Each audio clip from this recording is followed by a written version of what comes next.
गांधी जयंती के उपलक्ष्य में आप सब लोगों का बहुत बहुत अभिवादन।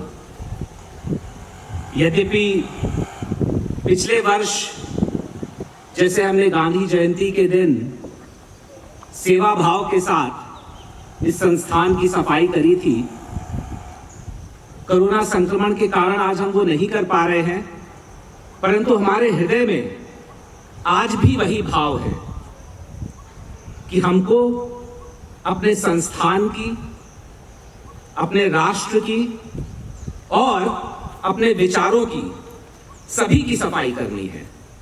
और यहाँ पे गांधी द्वारा कहे गए दो चीजें बहुत ही अधिक प्रासंगिक हैं।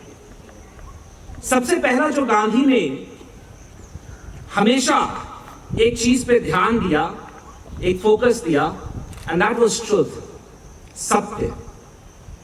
सत्यमेव जयते। और गांधी ने सत्य के विषय में यह क्यों बोला? क्योंकि सत्य का अर्थ मात्र सच बोलना नहीं होता है। सत्य का अर्थ होता है मनसा वाचा कर्मणा, अर्थात जो हम सोचे वही हम बोले और जो हम बोले उसी को हम करें। तो जब हम अपने विचारों की, अपने शब्दों की और जो हमारे कार्य हैं, इनके बीच में एक सामंजस्य लेके आते हैं, तब हम सत्यवादी बनते हैं और तब हम गांधी के बताए हुए मार्ग पे चलते हैं।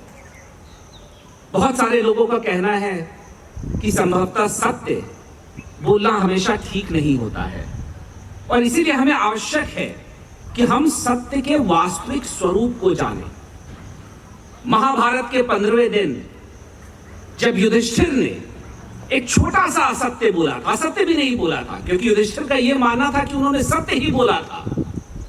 द्रोणाचार्य जब अपनी भीष्म शक्ति को लेकर के पांडव सेना पे उन्होंने आक्रमण किया और पांडवों की सेना भाग चली और युधिष्ठिर कृष्ण के पास दौड़ते हुए गए और उन्होंने बोला, कृष्ण कुछ करिए, अन्यथा आज द्रोण युद्ध को यहीं समाप्त कर देंगे। और कृष्ण ने अपनी राजनीति का रंग दिखाया और भीम के द्वारा एक हाथी का वध करवाया, जिस हाथी का नाम अश्वत्थामा था। और उसके बाद भीम वहां पे दौड़ते हुए घूमा, बोलते हुए अश्वत्थामा हतो, अश्वत्थामा हतो। और चूंकि अश्वत्थामा द्रोणाचार्य के पुत्र का भी नाम था, द्रोणाचार्य थोड़े से विचलित हो गए, परंतु उनको पता था कि भीम की बात नहीं माननी है। युधिष्ठिर है जो सत्यवादी कहता है अपने आप को, इसलिए उन्होंने युधिष्ठिर से पूछा, युधिष्ठिर अश्वत्थामा हतो? और युधिष्ठिर ने कहा, अश्वत्थामा हतो नरो वा कुंजो। ये धीरे से बोला और जब धीरे से बोला उसी समय कृष्ण ने अपना पांचजन्य शंख निकाला और उसको बजाना आरंभ कर दिया और पांडवों द्वारा बजाए गए शंख और दुदुम्बियों के बीच में युधिष्ठिर की आवाज दब गई। द्रोण को लगा कि उनके पुत्र का वध हो गया है, वो नीचे आ गए और कमल आसन लगा के, पद्मासन लगा के शोक व्याकुल हो गए। और उसी समय धृष्टद्युम्न ने आकर के उनकी गर्दन काट ली और इसकी वजह से युधिष्ठिर को स्वर्ग जाने के पूर्व नरक में ले जाया गया। और जब युधिष्ठिर ने बोला कि मैंने सत्य बोला, लेकिन उनको बोला कि आपने सत्य बोला, लेकिन वो अपूर्ण सत्य था, वो सत्य के अंदर आपकी मंशा नहीं थी। और इसलिए ये ध्यान रखिए कि सत्य के अंदर हमारी मंशा भी होनी चाहिए। और यह हमें ले जाता है गांधी की दूसरी शिक्षा पे, और वो है अहिंसा। अहिंसा परमो धर्मः।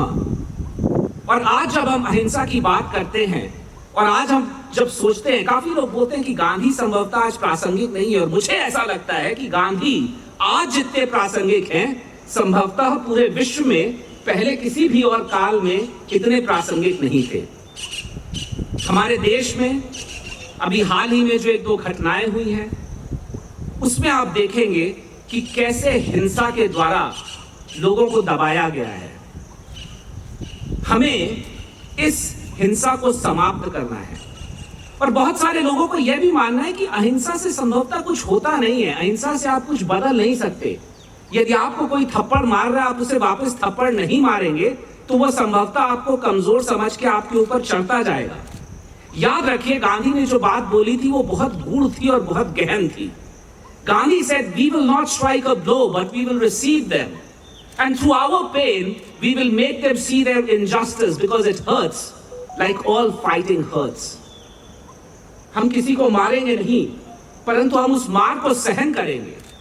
और जो हमें मार रहा है, जब वो हमारी पीड़ा देखेगा, तो हमारी पीड़ा को देख करके उसको भी उस पीड़ा का अनुभव होगा। और ये एक गहन सत्य है। याद रखिए, जो हमारे शहर में कुछ रोशनी लाए होंगे, उन चिरागों ने कई घर भी जलाए होंगे। जो हमारे शहर में कुछ रोशनी लाए होंगे, उन चिरागों ने कई घर भी जलाए होंगे।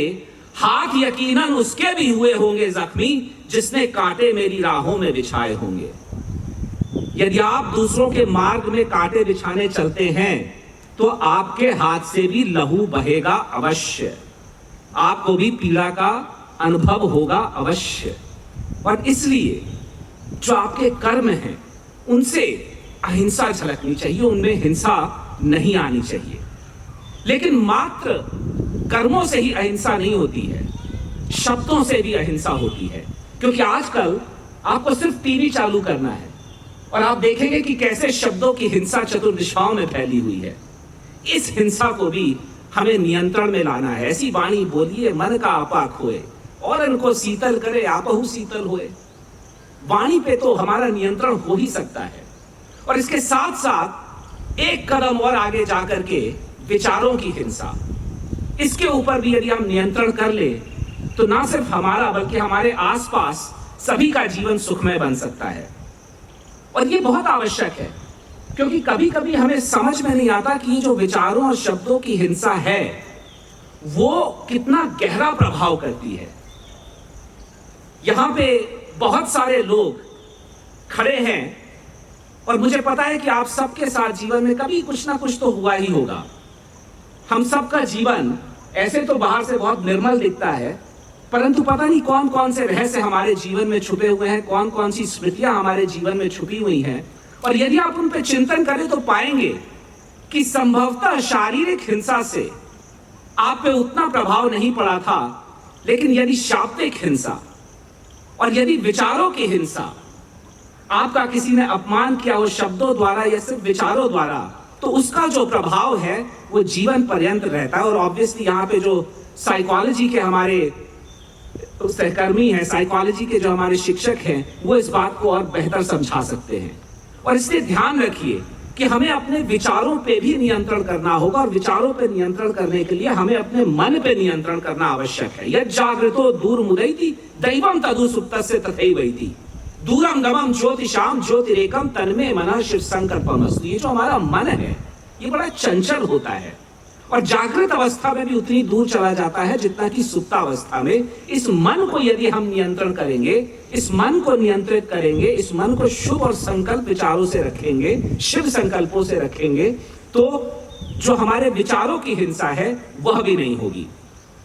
तो आप सबको मेरा ये संदेश आज मुझे देने का मन था कि हम सत्य और अहिंसा अपने जीवन में लागू करने का प्रयास करें, अपने जीवन में उतारने का प्रयास करें। और साथ ही साथ आज एक अन्य पुण्यात्मा की भी जयंती है, लाल बहादुर शास्त्री जी। यदि लाल बहादुर शास्त्री जी के विषय में बोला जाए तो एक ही शब्द मेरे जहन में आता है और वो है सिंप्लिसिटी।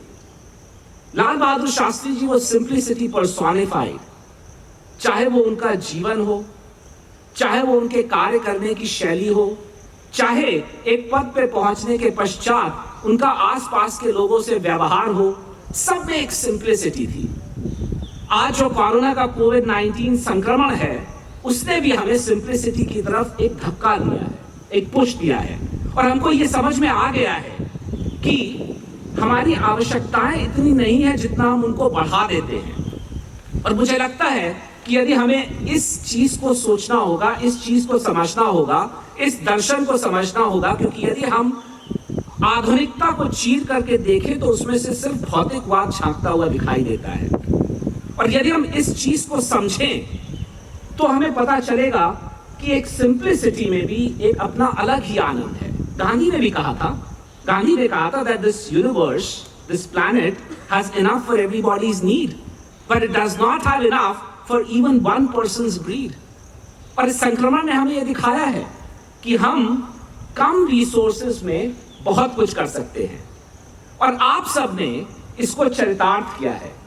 और इसलिए मैं आप सबको शुभकामनाएं देना चाहता हूं, क्योंकि संक्रमण के इस दौरान जब हमें आवश्यकता पड़ी और जब हमने आह्वान किया IIM इंदौर की कम्युनिटी का, तो जिस तरह से आप सब लोग आए, जिस तरह से आप लोगों ने उन कार्यों को किया जिसके विषय में गांधी कहा करते थे, चाहे वो सफाई का काम हो, चाहे वो मेस में सर्विस देने का काम हो, चाहे वो सुरक्षा का काम हो, चाहे वो हमारे श्वान शेल्टर का काम हो, हर चीज में आकर के आप लोगों ने जो कार सेवा दी, आप लोगों ने अपना सहयोग दिया, उसके लिए आप सब लोग बहुत बहुत साधुवाद के आभारी, मैं आभारी हूं आप सबका, और आप लोग बहुत बहुत साधुवाद आप लोगों को मिलना चाहिए उसके लिए। तो आइए आज गांधी जयंती के शुभ अवसर पर हम पुनः ये कहें और पुनः ये प्लेज लें, ये प्रतिज्ञा लें कि गांधी के बताए हुए अहिंसा और सत्य के मार्ग पर चलेंगे। और जिस तरह से गांधी ने कहा, my life is my message, अर्थात मेरा जीवन ही मेरा संदेश है, हम अपने जीवन को ऐसे जिएंगे कि दूसरा व्यक्ति जब हमारे जीवन को देखेगा, हमारे छात्र हमारे जीवन को देखेंगे, हमारे अन्य काम करने वाले हमारे जीवन को देखेंगे, ऐसे वहां पे जो बच्चे वहां छत से भी खड़े होकर के हमारी बातें सुनते रहते हैं, वो हमारे जीवन को देखेंगे तो वो उस जीवन का अनुसरण करने का प्रयास करेंगे। क्योंकि याद रखिए, एतद् देश प्रसूतस्य सकाशादग्र जन्मनः स्वम स्वम चरित्रम शिक्षरेण पृथ्वीव्याम सर्वमानवा। हमारे देश में ऐसे ऐसे सपूत हुए हैं, सुपुत्र और सुपुत्री हुए हैं, जिन्होंने अपने चरित्र के माध्यम से पूरे विश्व को शिक्षा दी है। और हमारा तो काम ही यही है, क्योंकि हमारे छात्र, हमारे कर्मचारी, हमारे अन्य शिक्षकगण, वो सब हमारी ही तरफ देखते हैं और जीवन में हम जो भी कर रहे हैं उसका अनुसरण करते हैं। तो पुनः आप सब लोगों को गांधी जयंती की, शास्त्री जयंती की बहुत बहुत शुभकामनाएं, और अब सब मिलकर ये प्रण करें कि उनके बताए हुए मार्ग पर चल करके राष्ट्र निर्माण में, राष्ट्र मंदिर को बनाने में, उसकी सुसज्जा करने में अपना पूर्ण योगदान देंगे। बहुत बहुत धन्यवाद।